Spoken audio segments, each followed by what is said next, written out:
हरे कृष्णा। सभी भक्तों का स्वागत है आज की भगवत गीता क्लास में। पहले हम मंगलाचरण करते हैं।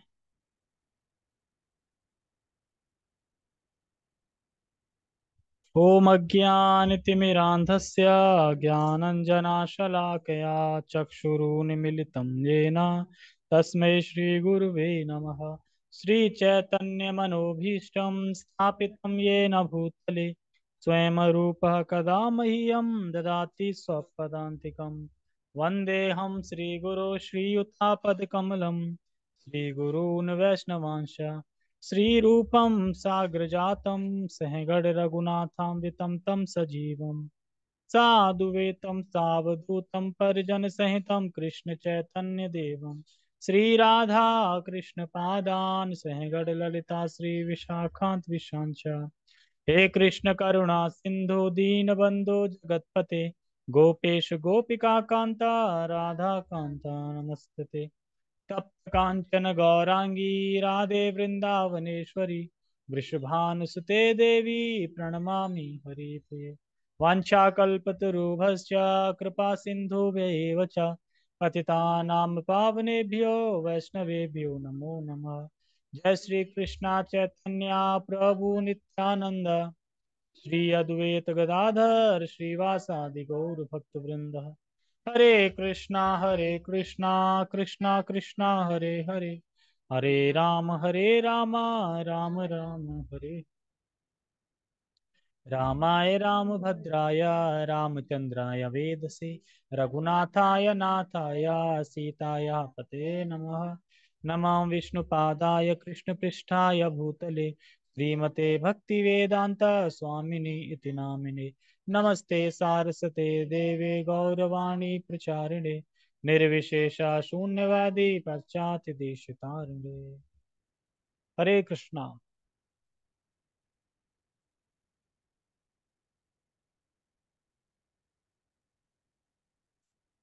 ठीक है। तो अध्याय 17 हम पढ़ रहे हैं भगवद गीता यथारूप रूप से। श्लोक क्रमांक आज 2 है। एक में क्वेश्चन पूछा था अर्जुन का। अर्जुन ने क्वेश्चन पूछा था, क्या क्वेश्चन था, कौन बताएगा? प्रश्न क्या था? है एक जना बताओ कोई। कौन बता रहा है?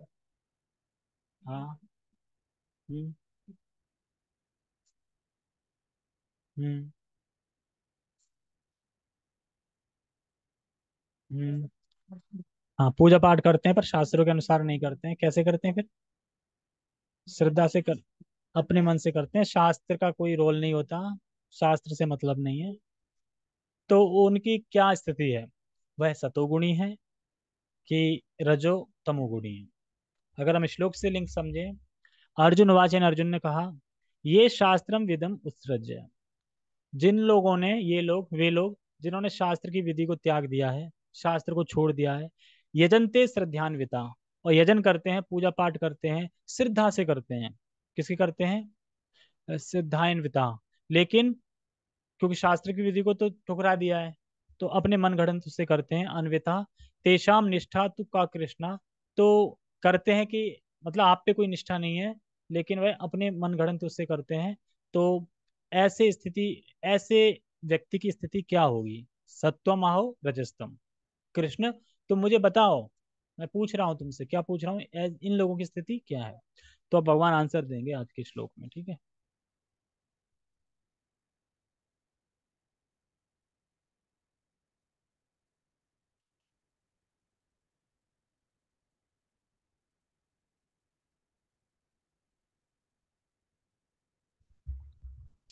श्री भगवान उवाच त्रिविधा भवति श्रद्धा देहिनां स स्वभावजा सात्वकी राजसी चैव तामसी चेति तां शृणु। श्री भगवान उवाच त्रिविधा भवति श्रद्धा देहिनां स स्वभावजा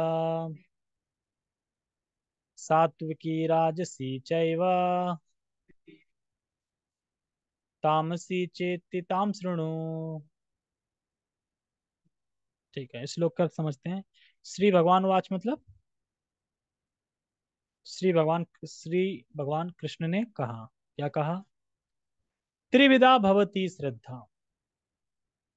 इनकी श्रद्धा तीन प्रकार की होती है। ये जो व्यक्तियों की बात कर रहे हैं ना, तो जनरल बता रहे हैं कि व्यक्ति की श्रद्धा तीन प्रकार की होती है। ठीक है, त्रिविधा भवती श्रद्धा तीन प्रकार की होती है। देहिनाम स स्वभावजा। श्रद्धा तीन प्रकार की होती है देहियों की। देहियों की मतलब है जो हम सब देह धारण किए हुए हैं, यानी हम सब की जिन्होंने देह धारण कर रखी है, उन सब की तीन प्रकार की श्रद्धा होती है और उनके स्वभाव से उत्पन्न होती है। श्रद्धा कैसे उत्पन्न होती है? उनके स्वभाव से श्रद्धा उत्पन्न होती है। और फिर क्या करते हैं? फिर उसके अनुसार उनकी तीन प्रकार की श्रद्धा होती है। किस किस पे? पहले बता रहे हैं श्रद्धा तीन प्रकार की होती है, लेकिन स्वभाव के कारण उनकी तीन प्रकार की श्रद्धा होती है। कौन कौन सी श्रद्धा? सात्विकी, राजसी, चैव तामसी, चेतिम ताम शृणु। तो तीन प्रकार की इनकी श्रद्धा होती है, सतोगुण, रजोगुण, तमोगुण। इसके बारे में मुझसे सुनो, मतलब तामसी और का चेति ताम शृणु। ताम मतलब अब तुम इनके बारे में मुझसे सुनो। तो यहाँ से भगवान का आंसर शुरू हो गया है। ठीक है, इस लोग समझ में आ गया पूरा? अभी और समझाएंगे। ठीक है, तो टेक्स्ट पढ़ते हैं पहले।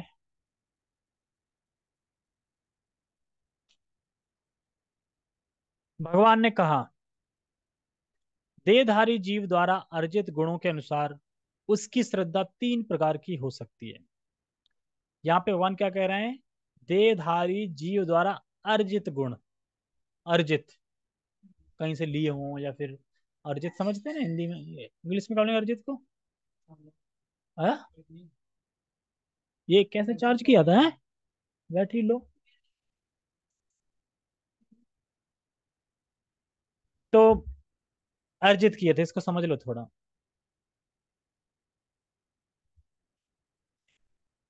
जैसे यहाँ व्यक्ति व्यक्ति कुछ धन इकट्ठा करता है या कुछ और वस्तु इकट्ठा करता है, ऐसे ही हर जन्म में इंसान हर जगन जन्म में अज्ञानवश,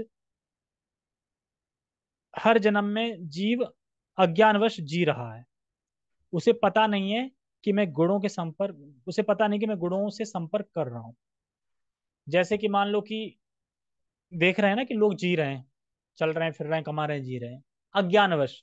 और जी रहे हैं और किसका संग कर रहे हैं? कौन से गुणों का संग कर रहे हैं? प्रकृति के तीन गुणों का संग कर रहे हैं। लेकिन उनको नहीं पता कि प्रकृति के तीन गुणों का संग कर रहे हैं, क्योंकि शास्त्र कभी पढ़े नहीं, तो उन्हें नहीं पता कि तीन के गुणों का संग कर रहे हैं। मान लो कि ज्यादा मिर्च मसाला खा रहे हैं, पार्टी जा रहे हैं, तो रजोगुण का संग कर रहे हैं। उन्हें पता है कि हम रजोगुण का संग कर रहे हैं? नहीं। तो यही चीज बता रहे हैं कि पता नहीं कि गुणों का संपर्क करना है। और गुणों का संपर्क करके इन गुणों में अपने चित्त में अर्जित कर रहा है। तो फिर क्या है, जब गुणों का संपर्क कर रहे हैं तो इन गुणों को अपने चित्त में फिर अर्जित कर रहे हैं। मतलब जैसे मैंने संग किया, पार्टी में गए, अब बार बार पार्टी कर रहा हूँ, तो उस गुणों को हम अर्जित कर रहे हैं ना। संस्कार बन रहा है ना, बार बार जा रहा है, तो बनता जा रहा है, तो अर्जित करते जा रहे हैं। जैसे कि धन इकट्ठा करते हैं ना, कोई वस्तु इकट्ठा करते हैं, ऐसे में इकट्ठा करते जा रहे हैं, अर्जित करते जा रहे हैं। संस्कार मतलब जो भी कार्य कर रहे हैं बाहर, तमोगुण रजोगुण सतोगुण में, वो इकट्ठा करते जा रहे हैं, अर्जित करते जा रहे हैं। ऐसे समझिए। जैसे एक वो देखा, एक मशीन आती है जो पानी को एकदम दूर से सपोक लेती है, क्या बोलते हैं इस मशीन को? हाँ, हाँ, ऐसे ही कुछ होता है। स्पॉन्स बोल रहे थे, जाने क्या प्रभु जी ऐसा कुछ वर्ड बोल रहे थे, जो पानी को खींच लेता है, मतलब पानी को खींच लेता है। अरे, अब एग्जांपल देने चाहिए, गटर जो साफ करते हैं नहीं, खींच लेते हैं पानी। हाँ, कुछ मशीन वशीन कुछ होती है, और भी वैसे भी होती है, तो पानी खींच लेते हैं। वैसे ही जो अंतकरण है हमारा, अंतकरण, अंतकरण जो हमारा है, वह अंतकरण का स्वभाव ही है कि हम जिस चीज का अनुभव करेंगे, जिस चीज का संपर्क करेंगे, तो वह खींच लेगा। मतलब जैसे पानी वो खींच लेता है ना, वैसे ही हम, हमारा अंतकरण है, ये बना ही ऐसा है। हम जिस चीज का संग करेंगे तो उसका वो अनुभव खींच लेगा। यानी अब सेव हो जाएगा, फिर से करने का मन करेगा। नहीं होता, हम पहली बार कोई चीज खाते हैं, दोबारा क्यों खाते हैं उसको? पहली बार कोई चीज खाई और अच्छी लगी, यानी राग, अच्छी लगी, तो दोबारा खाएंगे ना उसको। क्यों? क्योंकि फिक्स हो गया ना, पता है ना स्वाद क्या है उसका, कैसे बनना है, खाने में कैसा लगता है, सब पता है, तो बार बार करते हैं, तो वो अर्जित हो जाता है। तो हम जिन अनुभवों को संपर्क में आते हैं उसको वह अब्जॉर्व कर लेता है, खींच लेता है। जैसे हॉरर फिल्म देखें तो हम क्या खींच लेते हैं, डर। हम भी डरने लगते हैं, वो हो वहां और हम यहाँ डरने लगते हैं, क्योंकि हम देख रहे हैं ना, संपर्क कर वो कर रहे हैं ना, तो संत करण ने वो चीज खींच ली। या फिर कोई मार काट ज्यादा देखते हैं तो वो क्रूर हो जाते हैं, धीरे धीरे उनका अनुभव क्या होता है, क्रूर हो जाते हैं वो। तो ये अर्जित कर लेते हैं क्रूरता, मतलब किसी को गला काटने में डरेंगे नहीं, इस तरीके से। और अंतकरण का मतलब होता है मन बुद्धि अहंकार और चित्त। वो बोला अंतकरण क्या है, अंतकरण कैसे, अंतकरण किसको बोलते हैं, जिसमें मन भी होता है, बुद्धि होता है, और अहंकार होता है, और चित्त, ये सब। तो यही तो होता है ना, मन मन पे छा रही कोई चीज, बुद्धि से कर रहे हैं सब। चित्त कह रहा तुम्हारा चित्त बड़ा बेकार है, तुम्हारा चित्त बहुत अच्छा है, तो ये सब कुल मिला के अंतकरण बोल सकते हैं, या सत्व बोल सकते हैं, सत्व भी बोलते हैं। ठीक है, नाम होते हैं इनके। अंतकरण मतलब है मन बुद्धि अहंकार और चित्त। जैसे हम भगवत गीता जैसे हम भगवत गीता वाले कार्य करते हैं तो फिर क्या होता है, तो इन सब का संस्कार मन बनने लगता है। मान लो कि हम भगवत गीता का कार्य कर रहे हैं, सुबह माला कर रहे हैं, जप कर रहे हैं, शास्त्र सुन रहे हैं, श्रवण कर रहे हैं, कीर्तन कर रहे हैं, तो क्या होता है, धीरे धीरे हम ये अर्जित करते जा रहे हैं ना, संस्कार आते जा रहे हैं। फिर वैसे ही वैसे रिपीट रिपीट करते जाएंगे तो मन होता जाएगा, तो धीरे धीरे पुराने खत्म हो जाएंगे संस्कार, ये बन जाएंगे भक्ति के। तो आखिर पे फिर भगवान का स्मरण भी हो जाएगा, तो हम धाम चले जाएंगे, लेकिन करते रहेंगे कंटिन्यूस। तो उसके कारण उसकी अंतकरण की अवस्था बन जाती है, और उसके अनुसार उसकी फिर श्रद्धा होती है। समझे, श्रद्धा पे आ गई ना। अंतकरण बन गया, अनुभव हो गया, अर्जित कर लिया, अब उसी के अनुसार उसकी श्रद्धा बनती है। जैसे कि कोई कोई देवताओं पे श्रद्धा ज्यादा करते हैं, कोई कोई भूत प्रेत इन पे श्रद्धा ज्यादा करते हैं, मतलब सबकी डिफरेंट डिफरेंट श्रद्धा है, इसीलिए इस चैप्टर का नाम है श्रद्धा के विभाग, यानी श्रद्धा ऑफ डिवीजन। डिवीजन मतलब अलग अलग श्रद्धा होती है आप सब लोगों की। कोई नीम पे पानी डाल रहा है, कोई धागा बांध रहा है, कहीं सबकी श्रद्धा अलग होती है लौ पे। लेकिन शास्त्रीय श्रद्धा नहीं है, शास्त्रीय श्रद्धा नहीं होती।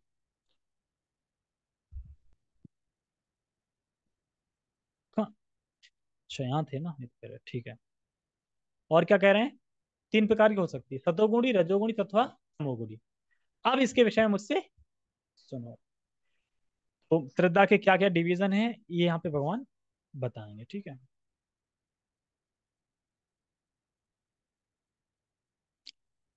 और देखो, पहले जन्मों में जो भी कर्म किए हैं हमने, पहले जन्म में, अब याद तो है नहीं क्या कर्म किए हैं, पर जो भी कर्म किए हैं, पुण्य हो या पाप हो, उसकी छाप कहाँ पड़ती है, अभी बताया तो मैंने, कहाँ पड़ती है, अंतकरण में, यानी मन बुद्धि अहंकार इन सब में उनकी छाप पड़ती है।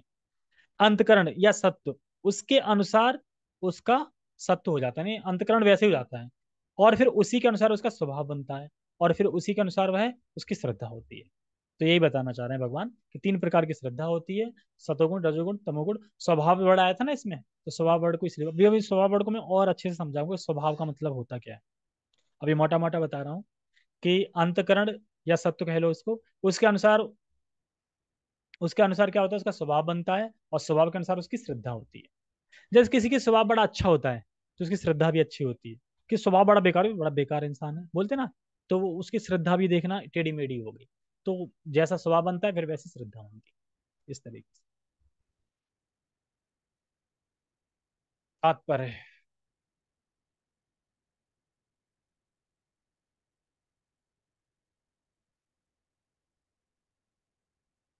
आज पता नहीं नींद आ रही है यानी क्या। तात्पर्य, जो लोग शास्त्रों की विधि विधानों को जानते हैं लेकिन आलस्य या कार्य विमुखतावश इनका पालन नहीं करते। कार्य विमुखता मतलब करना ही नहीं है, करना ही नहीं है, हाँ, पालन नहीं करते, प्रकृति के गुणों द्वारा शासित होते हैं। शासित होते का मतलब यह है, जैसे सुबह उठना चाहिए, सुबह प्रसाद ग्रहण करना चाहिए, सुबह माला करनी चाहिए, सुबह स्नान करना चाहिए, तो ये सब नहीं करेंगे।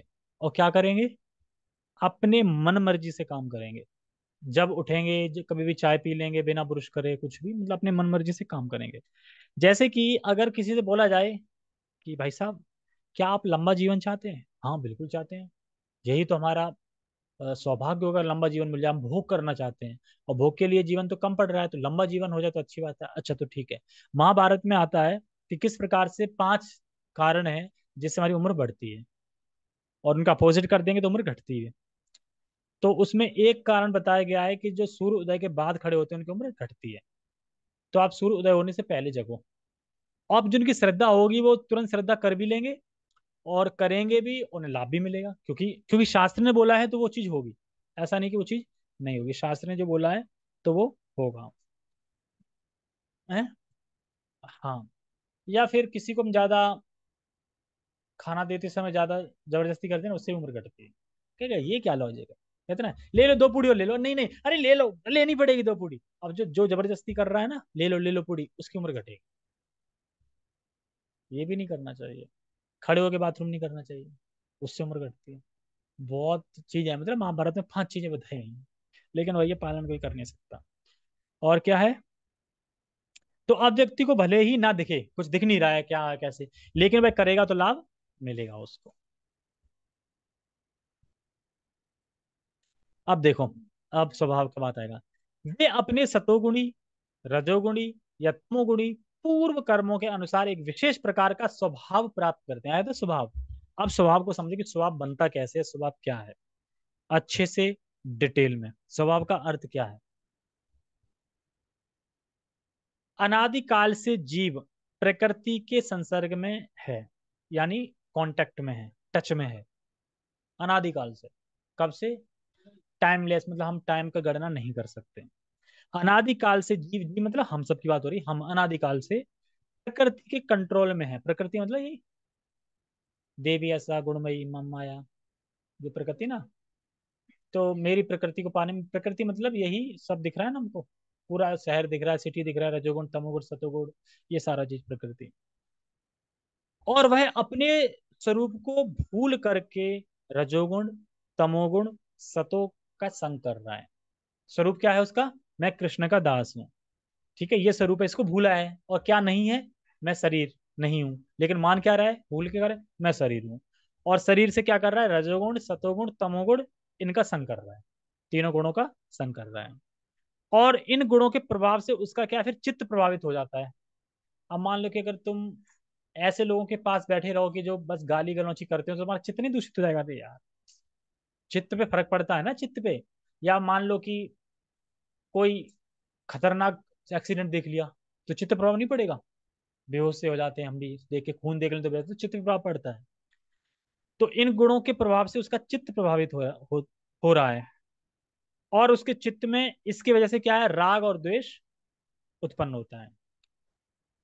जब रजोगुण तमोगुण सतोगुण कम संग कर रहे हैं, तो उससे हमारा चित्त प्रभावित हो गया। और चित्त प्रभावित होने से क्या है, राग द्वेष आ गया। राग द्वेष मतलब कि ये चीज अच्छी है ये मैं करूंगा, ये चीज नहीं अच्छी है ये मैं नहीं करूंगा, राग द्वेष उत्पन्न हो जाता है। तो उसका इस प्रकार से स्वभाव बन जाता है। समझ में आया क्या स्वभाव बना है? ये स्वभाव बना है। क्या कर रहा है वो? अज्ञानतावश प्रकृति के कांटेक्ट में है अनादिकाल से, और रजोगुण सतोगुण में कार्य कर रहा है। रजोगुण में है वो क्या कार्य कर रहा है? ज्यादा इच्छाएं उसकी बहुत सारी, ये सब कार्य कर रहा है। तमोगुण में तो मांस मदिरा खा रहा है, सो रहा है, आलस ये सब है। सतोगुण में तो थोड़ा अच्छा ठीक ठाक है, ठीक है, लेकिन तीनों कार्य कर रहे हैं कांटेक्ट में। अब इससे क्या, उसका चित्त में प्रभावित पड़ता है। चित्त से क्या है, फिर राग द्वेष आ जाता है। तो राग द्वेष से फिर ये सब उसका स्वभाव बन जाता है। अच्छा लगना बुरा लगना, ये सही है, ये सब स्वभाव बन गया। होता है ना कि तुम्हारा स्वभाव बहुत अच्छा है, तुम अच्छे से बात करते हो क्योंकि उससे अच्छा लगता है, राग द्वेष कम है, तो स्वभाव बन जाता है। तो चित्त की, तो चित्त मतलब क्या होता है? मन बुद्धि अहंकार, इसको क्या बोलते हैं? चित्त। चित्त में मन बुद्धि अहंकार। और जो अंतःकरण है उसमें चार हो जाते हैं, चित्त मन बुद्धि अहंकार, चारों, उसको मिला के अंतःकरण बोलते हैं या फिर सत्व बोलते हैं। तो ये मिलकर सत्व कहते हैं, या फिर अंतःकरण कहते हैं। तो अब उस अंतकरण के अनुसार उसका स्वभाव बन जाता है। जैसे कि स्वभाव के कैसे समझे? और जैसे कि सभी का हृदय या मन एक जैसा ही है, यानी स्वभाव के अनुसार है ना, तो ये स्वभाव बनता है ऐसे। सबका अलग अलग स्वभाव होता है, तो उसको उस प्रकार से स्वभाव हो जाता है। यानी रजोगुणी स्वभाव है, किसी तमोगुणी स्वभाव, सतोगुणी स्वभाव है। और उसके अनुसार फिर उसकी 3 प्रकार की श्रद्धा होती है। जैसा उसका स्वभाव है ना, उसके अनुसार ही उसकी श्रद्धा होती है। 3 प्रकार की श्रद्धा किस पे करता है? श्रद्धा मतलब विश्वास, फेथ किस पे है? 3 प्रकार की श्रद्धा होती है, रजोगुण सतोगुण तमोगुण। तो उसके बारे में तुम मुझसे सुनो। स्वभाव समझ में आ गया कैसे बना? अनादिकाल से अज्ञानतावश प्रकृति का हम संग कर रहे हैं और रजोगुण तमोगुण में कार्य कर रहे हैं, तो उसका चित्त प्रभाव पड़ता है और होता क्या है उसकी वजह से, राग द्वेष आता है, तो ये हमारा स्वभाव बन जाता है। ठीक है, तो इस तरीके से।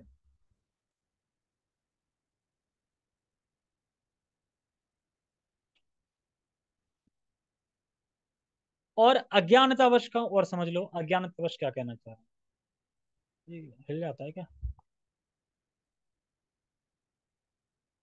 कहाँ पे थे हम?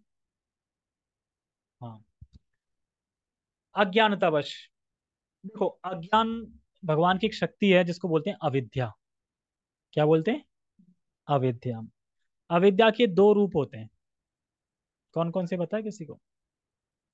आवरणात्मिका और एक है विपेक्षात्मिका। विक्षेपात्मिका। आवरणात्मिका, विक्षेपात्मिका। तो आवरणात्मिका क्या करता है? अपने स्वरूप को भूल जाना। कैसे? सौंपी है, सौंपी दी, बताओ। समझ ना? अब मैं दिख रहा हूँ, मेरा स्वरूप दिख रहा है ना भी, अब मैं अपने आप को ढक लूं फिर मेरा स्वरूप दिखेगा नहीं। तो वही आवरणात्मिका क्या करती है? अपने स्वरूप को ढक लेना। मतलब मेरा स्वरूप क्या था? कृष्ण के दास, इसको ढक लिया। ये खाली यही करती है बस इतना। जो अविद्या है उसका पहला कारण, पहला रूप क्या करता है? आवरण आत्मिका, जो कि स्वरूप को ढक लेती है। और विक्षेपात्मिका ये क्या करती है? जो जीव उसमें है नहीं उसमें फेंक देती है। मतलब मैं ये शरीर नहीं हूं, पर उसमें फेंक देती है कि तुम शरीर हो। और उस शरीर से संबंधित जुड़ी वस्तुओं को मैं अपना मानने लगता हूँ। तो ये क्या करती है? ये करती है विपिछात्मिका। तुम्हारा वो प्रोफाइल ऑन है, तो पता नहीं अभी तक। अच्छा, पर तुम्हारी प्रोफाइल ऑन है। समझ में आया? जो अविद्या है वह दो प्रकार का कार्य करती है। विपेक्षात्मिका, यानी जो मैं हूं नहीं उसमें अविनेश कर देती कि तुम शरीर हो, तुम शरीर हो। और फिर शरीर से जुड़ी हुई वस्तुएं हम, शरीर से जुड़ी हुई वस्तुएं हम अपनी मानने लगते हैं और फिर उन पे हम एक्ट करने लगते हैं, कार्य करने लगते हैं, एक्शन। और आवरणात्मिका क्या करती है? स्वरूप ही भुला देती है कि तुम कृष्ण के दास हो, तुम कौन हो, ये भूल जाते हैं। ठीक है। और जब ये भावना आ जाती है तो फिर इससे दो चीज आती है। ये भावना आ गई ना, जो हम हैं हम भूल गए, और जो हम नहीं है उसमें हम अविनेश हो गए कि हमें, फिर दो चीजें और आ जाती हैं, उनको बोलते हैं राग और द्वेष। राग द्वेष मतलब ये अच्छा है मैं करूंगा, और ये अच्छा नहीं है ये मैं नहीं करूंगा। शास्त्र क्या कह रहे हैं इससे कोई मतलब नहीं है, शास्त्र को भाड़ में जाने दो, शास्त्र को हटाओ। शास्त्र क्या कह रहे हैं इससे मतलब नहीं है। बस मैं इतना जानता हूं कि मैं जो अच्छा लग रहा है वो मैं करूंगा। जैसे बहुत से लोग होते हैं ना, यार देखो ठीक है तुम कृष्ण की भक्ति करते हो, ठीक है, लेकिन सही है, लेकिन अपना अपना वो होता है ना। हमारा यहाँ से हो रहा है, हमारा हनुमान जी से कृपा हो रही है तो हम हनुमान जी करेंगे। तो जैसे प्रभु जी बता रहे थे, एक बार ट्रेन में जा रहे थे, तो एक व्यक्ति मिले उनको, अभी जब हरिद्वार जा रहे थे ना, तो उन्हें बताते हैं कृष्ण के बारे में थोड़ा, तो मान भी जाते हैं। और लास्ट में तो क्या कहते हैं? हाँ, मानते हैं हम, ठीक है कृष्ण है भगवान है, लेकिन पूजा तुम अपनी देवी कुल की ही करेंगे। यानी उनकी श्रद्धा कहाँ टिकी हुई है? देवी कुल पे टिकी हुई है। क्यों टिकी हुई है? क्योंकि स्वभाव ऐसा है। स्वभाव क्यों है? क्योंकि अनादि काल से गुणों का संग कर रहे हैं, तो स्वभाव ऐसा बना है, तो ऐसा करना है। और फिर लास्ट में क्या है? अविनेश, यानी इंद्रियों को भोग में पूरी तरह लगा देते हैं। यानी भय, मैं नहीं रहा तो इस सब का ख्याल कौन रखेगा, ये भोग कौन करेगा, मतलब पूरी तरह से भोग में अविनेश हो जाते हैं। तो ये सब क्यों बोल रहे हैं? तो इन्हें क्लेश कहते हैं। क्लेश मतलब कि, और यह क्लेश जीवों को प्रेरित करते हैं कि भौतिक कार्य करने के लिए। तो ये क्लेश है ना जो ये सब बताया पूरा, ये इनको क्लेश कहते हैं मिला के शब्द। और क्लेश क्यों कहते हैं? क्योंकि ये क्लेश ही जीवों को लगाते हैं कि तुम काम करो यहाँ पे। ये तो लगा रहे हैं, इच्छा राग द्वेष ये सब लगा रहे हैं। और एक बात,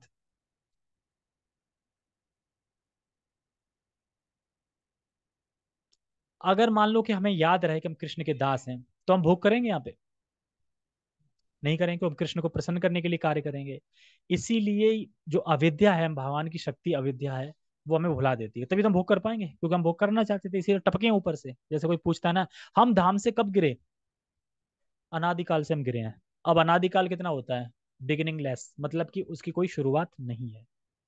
अच्छा, मैं ये बताओ, एक क्वेश्चन है, हमें शास्त्र सुनना क्यों चाहिए? शास्त्र क्यों सुनना चाहिए भाई, नहीं सुन रहे? सब कुछ शास्त्र से ही पता लगेगा। यहाँ पे बता रहे हैं, जैसे किसी किसी का स्वभाव होता है निंदा करने की, स्वभाव के ऊपर चर्चा चल रही है तो स्वभाव बता ही दूं मैं कि कहाँ गया स्वभाव।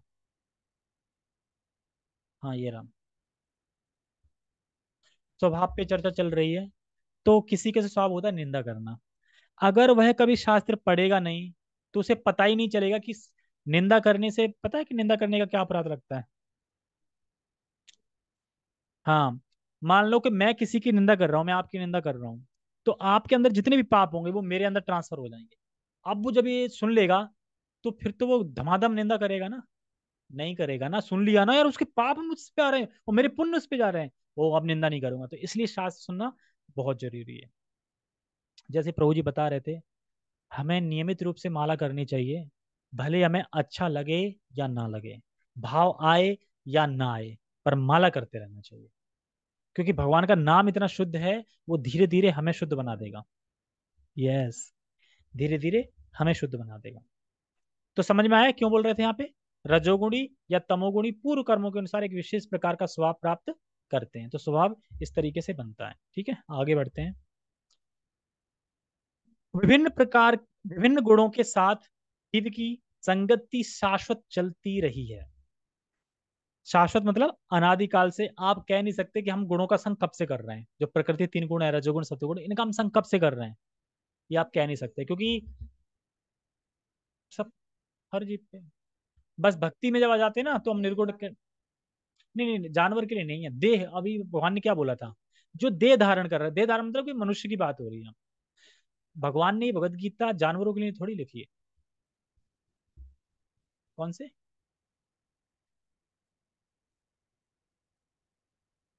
देखो देखो समझो, जो जानवर की जितनी भी योनियां है वो भोग योनियां बोली जाती हैं। भोग योनि मतलब है कि वो भोगने आए हैं। हमारा हमारा ये कर्म था, हमें ये भोगना है। लेकिन जब मनुष्य जीवन मिलता है तभी तो विवेक मिलता है, बुद्धि मिलती है कि क्या करना चाहिए क्या नहीं करना चाहिए, तभी तो पता चलेगा ये। हाँ, तो उसके बाद हम मनुष्य बने, हमने उल्टे सीधे काम करे या छाप पड़ गई, फिर उसके बाद छाप पड़ गई, तो ऐसा तो है नहीं कि एक बार ही मनुष्य का जन्म मिला है। अनादि काल से है, 84 लाख योनियों के बाद तो मनुष्य का जन्म आना ही आना है। तो हम छाप पड़ती जा रही, पड़ती जा रही, पड़ती जा रही, पड़ती जा रही। तो उस तरीके से हम फंसे पड़े हैं।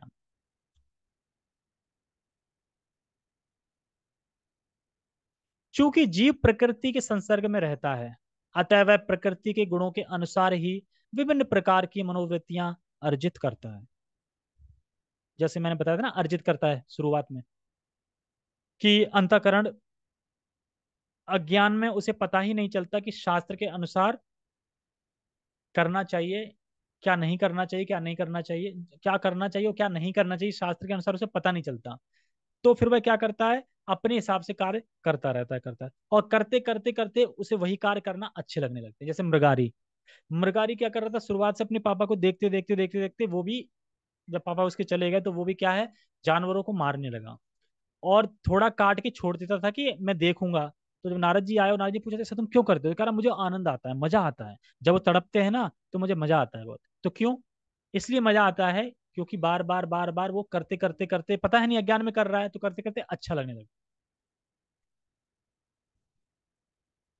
तो फिर उसे मालूम ही नहीं चलता और फिर करने लगता है। और हम अगर उल्टा है इसके, अगर हम भक्तों के संग में आ जाए तो हम अच्छे गुण भी अर्जित कर सकते हैं। ये तो बुरे गुण हो गए, मतलब कि भोगी व्यक्तियों का संग कर रहे हैं, रजोगुण तमोगुण सतोगुण का संग कर रहे हैं, तो बेकार गुण अर्जित कर रहे हैं हम, उसके चक्कर में फंसते हैं। लेकिन वहीं हम उल्टा अगर भक्तों का संग करने लगे तो धीरे धीरे हम अच्छे गुण अर्जित करने लगेंगे। जैसे एग्जाम्पल मृगारी ले लो, जब उसका संग किसके संग हुआ, नारद जी के संग। और जब उसने राम क्या कौन सा मंत्र दिया था, हरे कृष्ण महामंत्र दिया था, या एक मतलब मंत्र दिया था कि भगवान का नाम लो, नाम जप करता था वो। तो उसके बाद फिर वो धीरे धीरे शुद्ध हो गया। तो किसके संग से, नारद जी के संग से। यानी पहले प्रवृत्ति कर रहा था तो गलत बढ़ रहा था आगे। ठीक है, और जब अच्छी प्रवृत्ति करता है, साधु संग करता है, भक्तों का संग करता है, वैष्णव का संग करता है, तो उसकी फिर मनोवृत्ति भी अच्छी होगी और गुण भी अर्जित करता है और धीरे धीरे भगवान के धाम भी चलता है। अब सोचो, जो व्यक्ति जानवर को आधा मार के छोड़ रहा था, जब पर्वत मुनि और नारद मुनि मिलने आते कि चलो मैं देख के आता हूँ मेरा शिष्य क्या है क्या कर रहा है, तो उन्हें प्रणाम करने के लिए उल उल के आता है, प्रणाम भी नहीं करते हैं। क्यों, क्योंकि चींटियां चल रही थी, चींटियां मर ना जाए। तो पर्वत मुनि कहते हैं कि धन्य है आप नारद जी, आपके संग का कितना प्रभाव है। जो व्यक्ति जानवरों को मार रहा था आज वो चींटी को भी नहीं मार रहा है। तो इसको बोलते हैं साधु संग। तो इसलिए हमें साधु संग करना चाहिए। साधु संग नहीं करेंगे तो फिर हम आगे नहीं बढ़ पाएंगे। और क्या बोल रहे हैं इसमें। लेकिन हाँ, लेकिन यदि कोई प्रमाणिक गुरु की संगति करता है तो उसकी यह मनोवृत्ति बदल सकती है। जैसे मैं बता रहा था ना, प्रमाणिक गुरु मतलब नारद जी का संग कर लिया तो मनोवृत्ति बदल गई उसकी, पहले मार रहा था अब रक्षा कर रहा है। लेकिन अब ये नहीं है कि गुरु का आशीर्वाद मिल जाए, गुरु के चरण छू लिए, गुरु के दर्शन हो जाए, आशीर्वाद मिल जाएगा, मनोवृत्ति बदल जाएगी, नहीं। देखो, वैष्णव हो या साधु हो, इनकी कृपा होती है इनके वचनों में, जो बोलते हैं, जो बोलते हैं हम उस पर जब काम करते हैं तब कृपा मिलती है। बाय गॉड मतलब कि दर्शन करने में भी थोड़ी कृपा मिलती है, प्रणाम करने पे भी थोड़ी कृपा मिलती है, लेकिन सबसे ज्यादा कृपा कब मिलती है? जब वो बोल रहे हैं वो करने में। जैसे एक गुरु थे, उसके एक भक्त थे, चेला था, तो अब गुरु लेक्चर दे रहे थे और चेला उसका क्या कर रहा था, गुरु के लिए मोटी माला ढूंढ रहा था। पूरा लेक्चर खत्म हो गया और लास्ट में लाके मोटी माला गुरु जी के गले में पहना दी। तो गुरु जी, अरे मेरा लेक्चर चल रहा था, कहाँ थे तुम? गुरु जी मैं आपके लिए ना एक माला ढूंढने गया था। कह रहा मैं यहाँ पे लेक्चर दे रहा हूँ, तुम मेरा लेक्चर अटेंड ना करके माला ढूंढ रहे हो मेरे लिए। तो ऐसे कृपा नहीं मिलती, कृपा मिलती है भगवान के बारे में सुनने से, जो गुरु बताते हैं प्रमाणिक रूप से।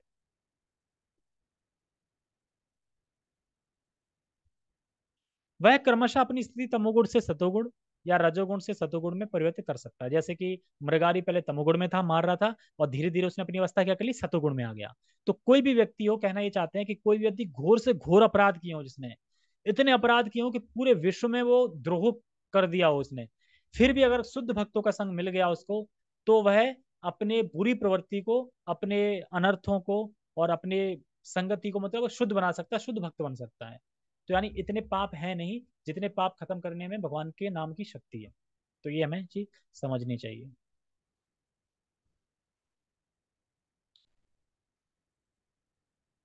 कहने का तात्पर्य यह है कि प्रकृति के किसी गुण विशेष में अंधविश्वास करने से ही व्यक्ति सिद्धि प्राप्त नहीं कर सकता। ये क्या कह रहे हैं, देखो, अंधविश्वास, देखो, एक होती है शास्त्रीय विश्वास, एक होती है अंधविश्वास।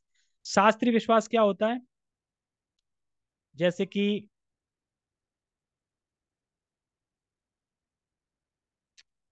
विश्वास जब शास्त्र के अनुसार होता है तो शास्त्रीय श्रद्धा होती है। जैसे कि भगवान भगवद गीता में कहते हैं, पत्रम पुष्पम फलम तोयम, मैं खाता हूं, तो हम देते हैं भगवान को, और हमें ये श्रद्धा है कि भगवान खाते हैं, तो इसको बोलेंगे शास्त्रीय श्रद्धा, शास्त्रीय विश्वास। अब ये अंधविश्वास क्या है? अंधविश्वास, अंधविश्वास को बोलते हैं जो और अपने मन में विश्वास कर रहा है कि शास्त्र का कोई आधार नहीं है, तो ये अंधविश्वास है। अपने मन में विश्वास करने का मतलब है कि जैसे तुम बता रहे थे ना कि एक जगह लड्डू गोपाल थे, तो पता कैसे भोग लगा रहे थे? एक रोटी सिक गई ना, तो एक रोटी दे दी भगवान को, अब फिर दूसरी सिक गई तो फिर पर्दा खोली दूसरी दे दी, तीसरी सिक गई तो दूसरी दे दी। किसी ने बोला ये कैसे आप मतलब भोग लगा रहे हो, ये कौन सा नियम है? कह रहे गरम गरम खिलाना चाहिए ना, तो ठंडी हो जाएगी ना। तो ये श्रद्धा कौन सी है? अंधविश्वास श्रद्धा है। कैसे खिलाने का क्या है? पूरी थाली परोस के और लगा के मंत्र पढ़ के घंटी बजा के पर्दा बंद करके और मंत्र पढ़ के प्रणाम करके ऑफरिंग करके प्रभुपाद जी को, प्रभुपाद जी आप ऑफरिंग करिए, मेरी कोई योग्यता नहीं है, आप भगवान को ये प्रसाद ऑफरिंग कीजिए जैसे भी मैंने बनाया है, पर आप कीजिए, और फिर 15 मिनट बाद फिर घंटी बजा के निकाल लीजिए। तो ये नियम है। तो ये शास्त्रीय सिद्ध है, शास्त्र में बताया गया है नियम ऐसा। लेकिन कोई अपने हिसाब से कर रहा है, कोई लहसुन प्याज खिला रहा है लड्डू गोपाल को, अब तो बड़े हो गए हैं, कोई गोद में लेके खिला रहा है, कोई कुछ कर रहा है, तो ये सब ऐसे ही चल रहा है। तो अंधविश्वास मतलब कि अ, जैसे कभी कभी कोई बीमार हो जाती है तो कोई झाड़ने वाले आ जाते हैं, कि कुछ आ जाते हैं, फिर कोई बिल्ली रास्ता काट गई, ये सब अंधविश्वास है। और शास्त्रीय विश्वास क्या है, जैसे बताया, तो यही फर्क है अंधविश्वास में और शास्त्रीय विश्वास में। उसे प्रमाणिक गुरु की संगति, उसे प्रमाणिक गुरु की संगति, आगे आगे पहुंच गया क्या मैं? कहाँ पे थे? हाँ ठीक है। उसे प्रमाणिक गुरु की संगति में रहकर बुद्धि पूर्वक बातों पर विचार करना होता है, तभी वह उच्चतर गुण की स्थिति को प्राप्त हो सकता है। देखो क्या कह रहे हैं, प्रमाणिक गुरु यानी जो परंपरा से हैं उनके पास जाना है और बातों पर विचार करना है, बुद्धि पूर्वक, बुद्धि लगा के बातों पर विचार करना है, तभी वह उच्चतर गुण की स्थिति प्राप्त कर सकता है। जैसे कि एग्जाम्पल, कोई व्यक्ति मरीज है और वह डॉक्टर के पास गया और डॉक्टर ने उसे दवा दी, तो जो मरीज है वो व्यक्ति समझे, क्या समझे, कि मुझे कौन सी दवा किस उपयोग में, मतलब मेरी कौन सी दवा किस उपयोग में आ रही है, मेरी बीमारी क्या है, और मैं इस बीमारी से कैसे ठीक होऊंगा। तो ये सब बातें मरीज को आनी चाहिए, तभी तो मरीज दवा लेगा उस हिसाब से। अब कुछ ज्ञान ही नहीं, कोई बुद्धि नहीं लगाई, ऐसे ही चल रहे हैं, तो फिर उतना लाभ नहीं मिलेगा, मतलब पता होना चाहिए। तो उसी तरीके से अगर कोई शिष्य है तो प्रमाणिक गुरु की संगति में रहकर, मान लो कि आपको सेवा दे दी कि फलाना फलाना सन्यासी है, आप उनकी सेवा कीजिए। अब हम उनके संग रह तो रहे हैं, प्रमाणिक गुरु के संग रह रहे हैं, तो बुद्धिपूर्वक बात पर हमें विचार भी तो करना होगा ना कि क्या करना चाहिए, कैसे हम इन्हें प्रसन्न कर सकते हैं, क्या नहीं करना चाहिए, ये बुद्धि लगानी चाहिए। तब हम उच्चतर गुण को प्राप्त करेंगे, तो हमारी स्थिति ऊंची बढ़ेगी। अगर ऐसे ही सोते रहेंगे वहां भी जाके, तो फिर कोई फायदा नहीं। ठीक है, तो छोटा सा श्लोक था, आई होप कि कुछ समझ में आया होगा। तो छोटा नहीं था। जगत गुरु शील प्रभुपाद की जय, श्रीमद् भगवद गीता की जय, नित्य नित्य गौर प्रेमानंदे। Hare Krishna. Thank you so much, सभी का धन्यवाद आने के लिए। हरे कृष्णा।